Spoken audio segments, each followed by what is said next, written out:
Now, Channel 4 News, Dallas-Fort Worth.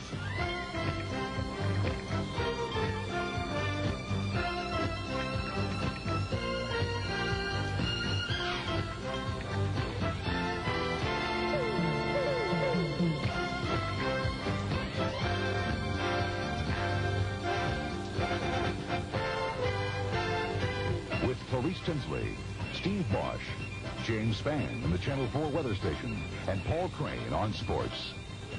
Good evening. Thank you for joining us. Our top story tonight, questions to be answered following a shooting in Fort Worth. Fort Worth police shot and fatally wounded a 15-year-old suspect because he had grabbed one of their service revolvers. That's the word from officials tonight as the investigation continues into this afternoon's shooting. Channel 4's Sue Keenan is live in our Fort Worth bureau with a report for us. Sue? Steve, the two officers involved had less than 4 years' experience between them. The teenager they shot and killed had been part of a group of young people under investigation for drug dealing, a group that strongly resisted arrest this afternoon. There are conflicting stories as to how it happened. At 3 this afternoon on the corner of Riverside and East Rosedale, 15-year-old David Jefferson had been shot and killed. One of two arresting officers had been wounded in the foot. All I know is that what was reported to us initially is that there was a struggle between our officers and the suspect. Police now believe during that struggle, suspect David Jefferson grabbed a gun away from one of the officers.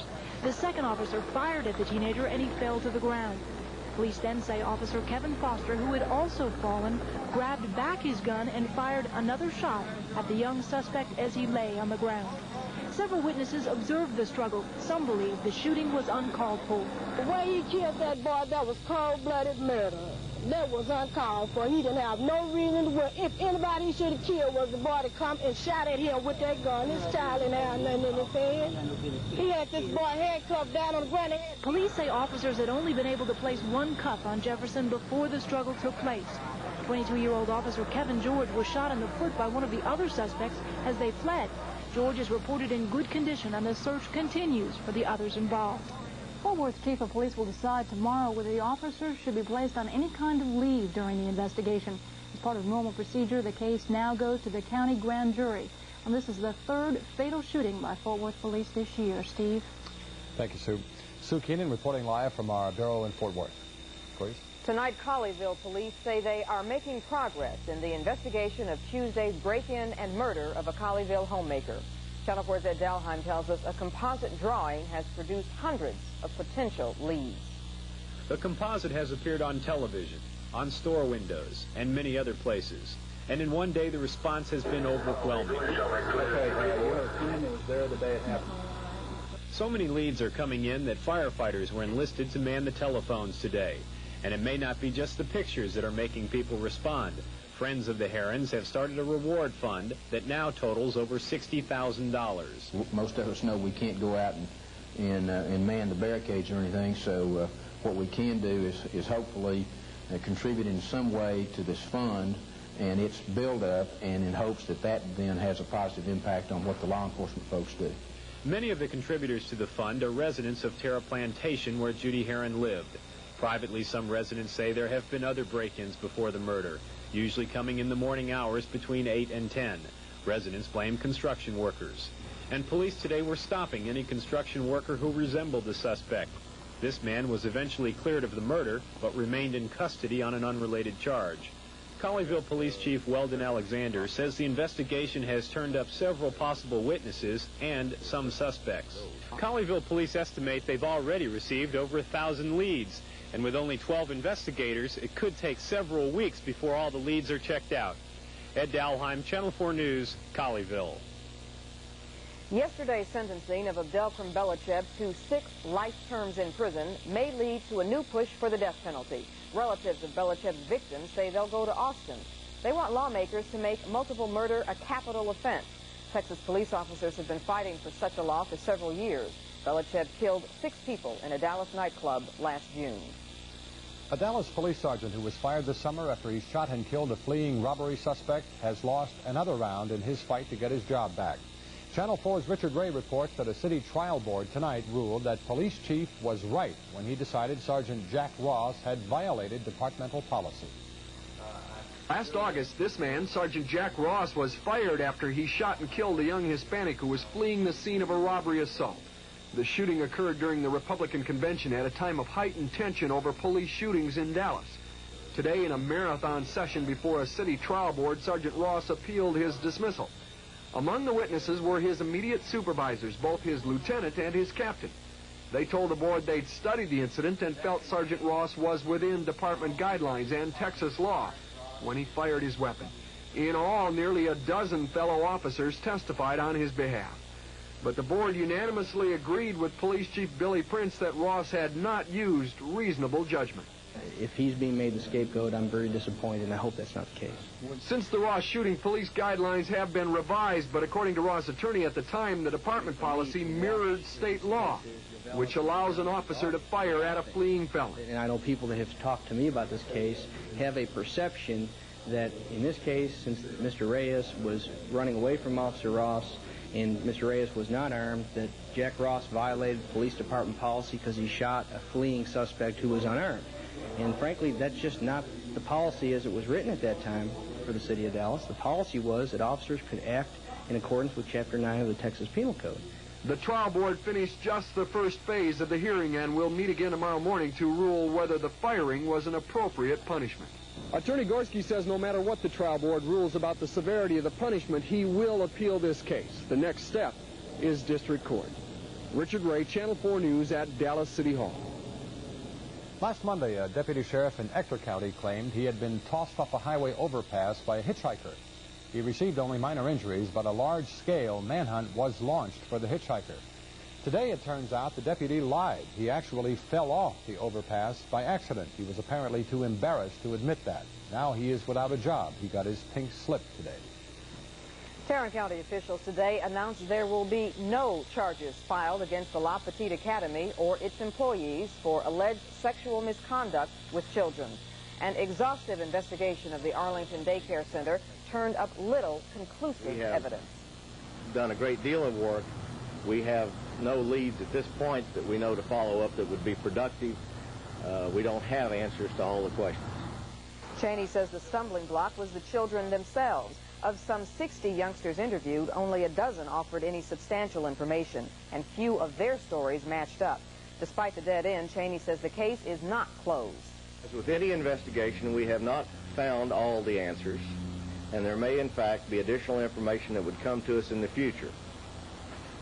If that information comes to us, we will evaluate it in conjunction with the other evidence available at this time. One civil lawsuit against La Petite has already been filed, and the Texas Department of Human Resources has not yet given its final response to the charges.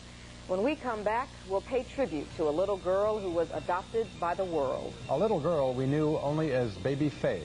Stay with us.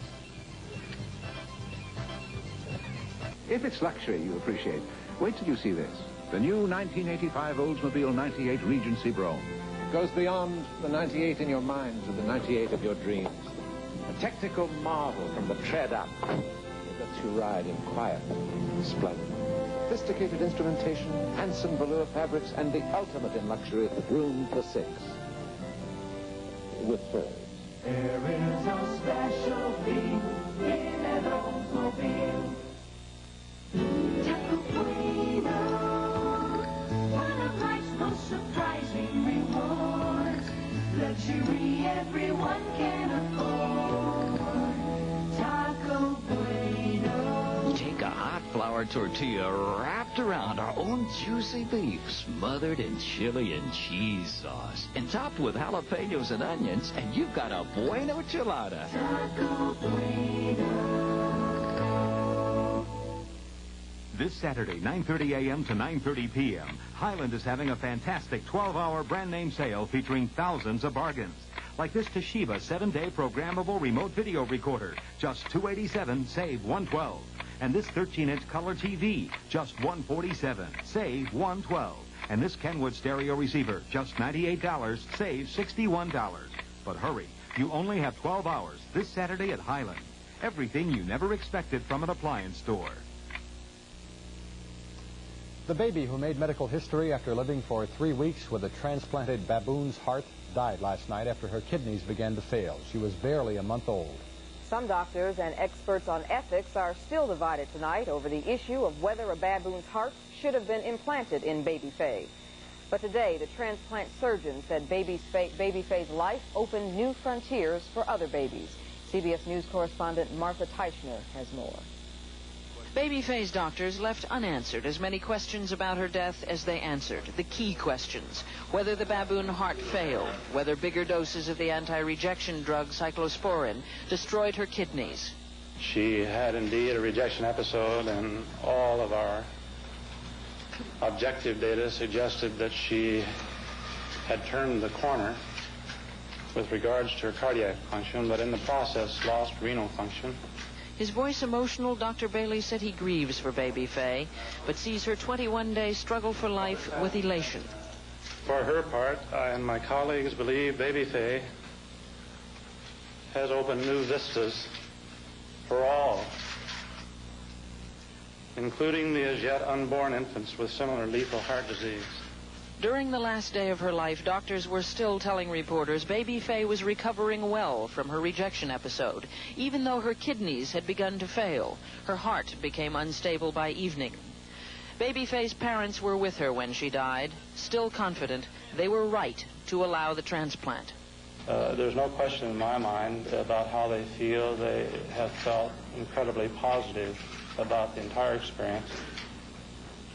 Their lives are much better for the experience. Baby Fay's doctors say they will not try again tomorrow or next week, but they do intend to make more attempts to transplant a baboon heart into a human being. Martha Teichner, CBS News, Loma Linda, California. A blessed event to report tonight from Austin. Two events, in fact. Robert and Jack Gomez are twins. Yesterday, Robert's wife gave birth to a daughter. 1 hour later, Jack's wife also produced a child, a boy. Twin dads who became fathers the same day, almost the same hour. Remarkable in that doctors say neither mom was due for several weeks. What about that? How about that, huh? Are we going to see a sea of orange and purple umbrellas tomorrow? It looks that way at this point. If you do have an umbrella and if you're going to the game, you might want to take it because it's a definite possibility. We'll talk about that and more next on Channel 4 Weather. Stay tuned. Can you find wall-to-wall bargains and floor-to-ceiling selections of home improvement items under one roof? Yes, you can. At Bowater. For beauty by the gallon in a variety of colors, you can't beat Glidden Spread Satin Wall Paint, now just $6.97 a gallon. Add beauty and elegance to your bath with an Orbis designer bath enclosure, now only $99. Yes, you can. Pick up a sales circular at any Bowater store. Yes, you can. More than telephone service, the Southwestern Bell Network is the messenger of the information age. There are more than 1,000 7-Eleven stores in our automatic teller system, and we needed a digital network to efficiently handle transactions. We went with Southwestern Bell Telephone. Now we have a system we can all bank on. To put information into motion, call Southwestern Bell Telephone. We're online with the future. Everyone likes first quality, famous name brand gifts, but not everybody pays the retail price. Some people buy all their gifts from 50 to 80% off the regular retail price. Now you can buy all these gifts and more at Tuesday morning, where everything is 50 to 80% off regular retail price. We're not just a day of the week, Tuesday morning. Look in the white pages for the store nearest you. You're looking good, America, and you deserve the best. Visa, America's Freedom Fabric by Milliken. Visa made with Codell could make ironing obsolete. And never mind when it's hot outside, Visa beats the heat. When your kids are out there having fun, their clothes in the hands of fate. Put on a smile, 'cause in a while you'll wash them back to great. Look for this tag, Visa Fabric made in the USA by Milliken. Caring for the USA. There's a good chance that a packed house at Amon Carter Stadium tomorrow will be watching the Frogs and the Longhorns play in the rain. All of the ingredients are in place for rain this weekend. In fact, already light rain is developing up in the Panhandle. Here's a look now at the Amarillo National Weather Service radar showing light rain increasing right across the central part of the Panhandle. And at this hour, rain is seen as far southeast as Childress. And some folks in the northwestern part of our viewing area could perhaps see some rain after midnight tonight. Here's the satellite view as it looked this morning at 4 o'clock. We'll run the sequence, and notice this stream of clouds here. That represents the subtropical jet stream pushing tropical Pacific moisture into the state. Cloudiness increased this afternoon, and the chance of sunshine this weekend will be very small. In fact, if we see any at all, it will likely be late in the day on Sunday. On top of the upper level moisture, there is a stalled surface front down to the south. That will increase the chance of rain, and an upper air low approaching from the west. So again, all of the ingredients are in place for rain this weekend, and much colder air coming in late on Sunday as the rain gradually tapers off. Tomorrow, the system should be in this configuration. The best chance of heavy rain should be in the eastern part of the state tomorrow night. In fact, some areas of northeast Texas could receive 3 inches of rain. And back in the cold air, snow is likely for the Midwest, and another Pacific storm will cause rain out that way, and that system will give us a chance of more rain by Tuesday of next week. So as the storm track is now on a southern course, the chance of rain will be quite high really for the next 4 or 5 days. Around the state at this hour, temperature is kind of chilly for this time of night. Mostly 40s up in the Panhandle, 46 at Lubbock, 46 degrees at Amarillo, mostly 50s in our area with a few 70s along the lower coast south of that front. It's 73 at this hour down at Brownsville. At DFW at 10 o'clock, skies are cloudy. It's 55 degrees, the humidity 37%, the pressure falling from 30.24, winds out of the southeast averaging 9 miles per hour. Today's high was 64, last night's low was 46. Still goose eggs on the rain board today, but that will change this weekend. And for the month, we are at now 1.11 inches. Now here's the weekend forecast, and it's a wet one tonight. Light rain developing by daybreak. The overnight low should be near 50 degrees. And for Saturday, occasional rain and thunder showers. Winds out of the south 15 to 25. And it's going to be a cool rain, too. The afternoon high near 61. The 5-day forecast, well, maybe a little sunshine late Sunday, maybe Monday morning, but more rain for Monday night and Tuesday. Temperatures kind of cool with mostly 50s to near 60, and overnight lows mostly in the 30s and 40s, although tonight's low will be near 50 degrees. Doesn't that just sound lovely? Cloudy and cold and rainy, but that's the way it looks now. But while we're inside Sunday afternoon and it's 45 degrees here, think about the Cowboys in Buffalo. It's going to be about 30 where they're playing, so it could be worse. Okay, thank you, James. Sure. From around Texas tonight, America's astronauts are back in Houston after an 8-day roundup where the Space Cowboys aboard Discovery roped 2 stray satellites. The shuttle returned home this morning, its mission an unqualified success. Discovery returns to orbit in January with a top-secret military payload. A not-so-smooth landing at Austin Airport last night. This Eastern Airlines jet with 70 passengers on board blew 2 tires when it hit the runway. Scary, but nobody was hurt. At the General Dynamics plant in Fort Worth, some of the striking machinists have begun trickling back to work. About 40 have left the picket line. However, more than 6,000 remain on strike. They've been out since November 4th, seeking higher wages. Fort Worth is affectionately known as Cowtown, but at least for this night, Fort Worth is Frogtown. The 8-1 Horned Frogs have brought the national sports spotlight to Amon Carter Stadium and the city of Fort Worth. And the prospect of the Horned Frogs' first bowl game in 19 years brought alums back to campus who hadn't been there in years to load up on Purple Frog paraphernalia. Paul Crane is up next. Texas high school playoffs in full swing. I'm sure we'll have some highlights from that. And you just know that Paul will have a couple of things to say about the Frogs and the Longhorns. Stand by.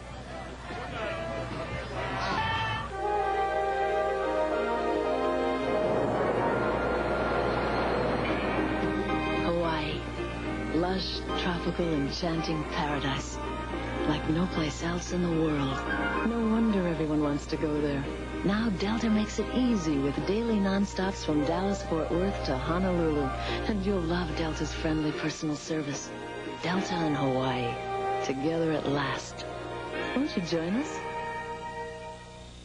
I know I shouldn't peek, but it's from Sterling Jewelry. I know I'll love it. Hors d'oeuvre for were never this easy. You'll love your Sunbeam Le Chef 7-speed food processor, $79.95. You're going places with Samsonite Survivor Profile 2 luggage. The rich leather-like grain is abrasion-resistant. Beauty case, $37.95. 26-inch cartwheels, $69.95. And 29-inch cartwheels, $82.95. Did you pay? Oh, I'll never tell. There's more for your world in our world. I hate to wait. He hates to wait. Well, you have to wait. So sorry. Avis knows how frustrating it is to wait for your rental car. That's why we invented the Wizard number, so you can go right from your plane to the Avis bus. I hate to wait. We'll get you on your way and into your car fast. We know you hate to wait, so from reservation to return, I hate to wait. He hates to wait. We're trying harder, faster. I hate to wait. Well, it's the eve of the big game. What's going on? It's exciting times in Fort Worth, isn't it? Wild things are happening over in Frogland, and they could get even wilder by this time tomorrow. In Fort Worth tonight, thousands of Frog fans turning out for a pep rally, and there's no telling how long it's been since anything like this has hit the TCU campus. So much, so fast. TCU now plays Texas for the right to go to a game it hasn't played in 26 years. And the campus in Fort Worth is hungry. Hurrah! Let's go! Everyone on both sides ready to go. TCU obviously enjoying its first taste of all this in some time, but Texas has been there year in and year out. Never thought the game would be this one, but it is. No, I didn't, and, I doubt that they did either. Now, they may have known about themselves, but I didn't know about us at the beginning of the season. I was just hoping we'd be there. Everybody said it was a rebuilding year for us, but we felt like we were going to be playing for the championship, and whoever was there at the end, and that's who we were going to have to beat them. And I'm glad it's TCU. I'm glad for them, and this is going to be a big game. It is going to be a big game. Cowboys have lost tackle Howard Richards for the rest of the year. Surgery today to repair a torn tendon in the thigh he hurt last week in St. Louis. Dallas and Buffalo Sunday at noon here on Channel 4. Former Cowboy Butch Johnson has been making headlines by saying he didn't play to his full potential in Houston, wanted to force a trade. Tonight he tells me on the phone, what's the big deal? Randy White holds out in Dallas, Brad Van Pelt doesn't even show up in Minnesota, and rumor has it Commissioner Pete Rozelle now thinking about getting involved. That's a joke. I mean, why would the commissioner talk to me about what I do on a practice field? There is nothing illegal about a person not running faster. I mean, it's just something that subconsciously that happened.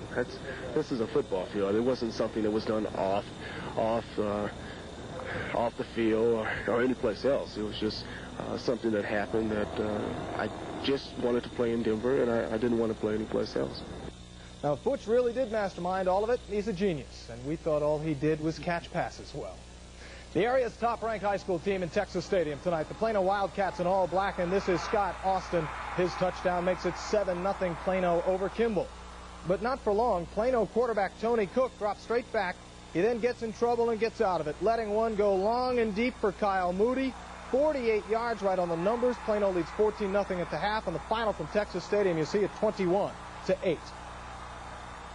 Highland Park and Roosevelt playing in Dallas. Scott's in another of those all-defensive games. This is Mustangs quarterback Claude Person. He goes for the home run ball to Lonzie Range. But James Esquivel steps in front. The interception leads to the only score of the first half. It's a 45-yard field goal by Highland Park's Wayne Clements, and the final from Sprague Stadium. Highland Park 9, Roosevelt 0. In Mesquite tonight, Wilmer Hutchins in white playing Spruce. Milton Cockrell hits Darren Gillespie. Eagles take the lead. But Spruce comes back on a 1-yard plunge, but this is not Spruce's night. Wilmer Hutchins goes in again as Cockrell calls his own number. Final from Mesquite Memorial, Wilmer Hutchins, 28, Spruce, 10.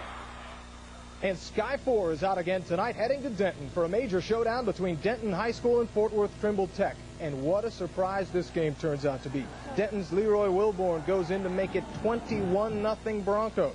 Trimble Tech getting blown out, so they turn to the flea flicker. Irvin Ferris almost loses the handle, but he throws a strike to Joshua Williams. 70 yards for the touchdown as Tech tries to get back in it. But Denton not the perfect host tonight. Wilborn again, and 3.5 minutes to go in the game at last report. Denton leading 43-26. The Mavericks back home, presumably getting some rest tonight. 3 games in 4 days on the road. Now Detroit comes to Reunion tomorrow.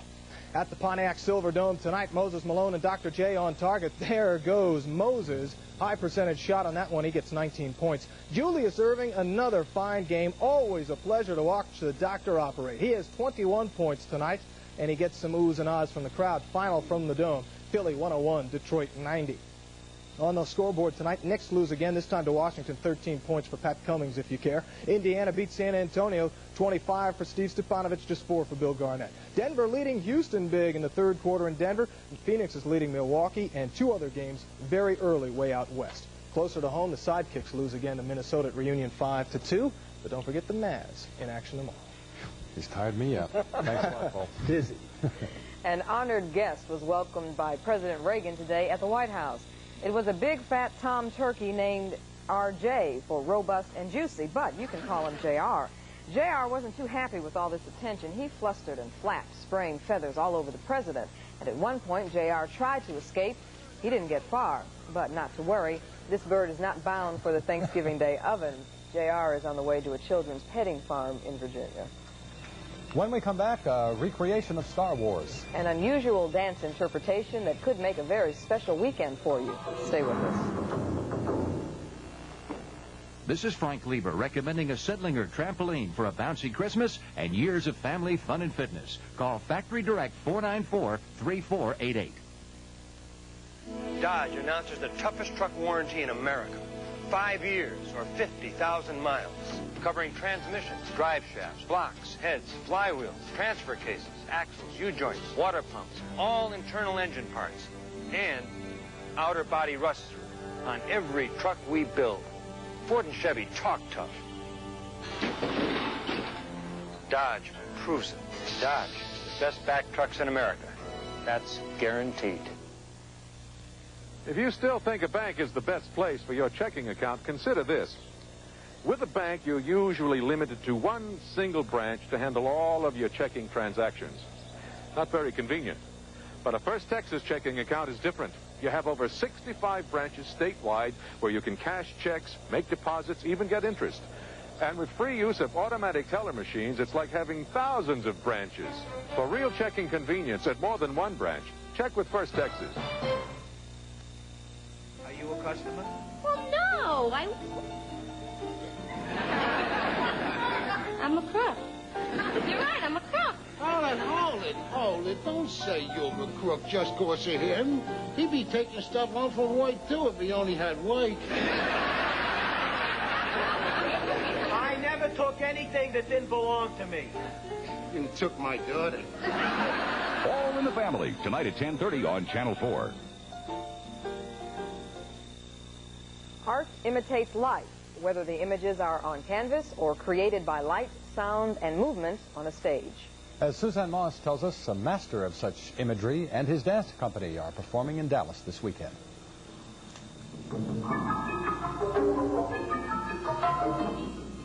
Visions. Visions which relate to their memory process, and they make a personal reflection through the leaves of their brains into their own experiences. That's what composer-choreographer Alwyn Nikolai hopes we, the audience, will see in his dance creations. His company is here in Dallas, a city he says he loves, only for 2 performances. From ticket sales, it appears Dallas in turn loves him and the unique blend of sights, sounds, and music he brings to the stage. Because you watch people on the street, and of course they're always going through various episodes of light and shade and color, and this intrigues me. I invite the eyes to look at color and also sculptural form. But it is also the music that draws the senses into full focus.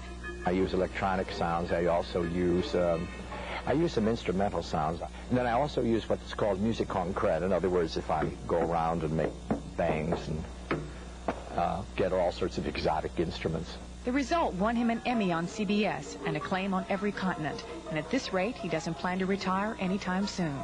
I see no reason to do anything else. First place, I love it. This is my life. I mean, I have a glorious life. Suzanne Moss, Channel 4 News, Dallas. Okay, James, what's our game day forecast? Well, not that great. If you're going to wake up early in the morning, it's going to be mostly cloudy on the breakfast forecast and cool, 50 degrees with rain developing later in the day. Thank you. Have a good weekend. You too. Tomorrow, may the team of your choice win. That's our 10 o'clock report. Good night.